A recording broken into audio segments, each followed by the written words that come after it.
লিখে দিয়ে টাকা ঠিক আছে। এটার সাথে কালো একটা প্যান্ট নিয়ে নিলে হয়ে যাবে। এটা কালো পেন নেই, কালো পেন আমার দোকানে আছে,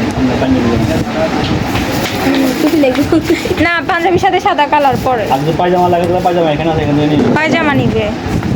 এমনি প্যান্ট নিলে একটা নিয়ে পায়জামা ধরে পায়জামা একটা নিয়ে ওটা ফিটিংস করতে হবে সায়র, এই জন্য বলি আর কি বড় হ বড় হ। তুমি এখন এখন এই সাইজের পাঞ্জাবি পাওয়া যায় না। না তুমি বড় হও না, তুমি এমন সাইজে আছো যে সাইজ তৈরি হয় না। তুমি এখনো বাচ্চা শিশু। এখানে আর এখানে না হয় আর বলে তো তুমি এখনো বাচ্চা শিশু। আচ্ছা এটা যদি সেটা খুলুন একটু বডিটা দেখি। এটা হচ্ছে বেলির সাইজ, দেখেন এই সাইজটা তারা বাবা ছেলে ম্যাচিং করবে বাট ম্যাচিং করে মিলতেছে না। এটা হচ্ছে সাইজ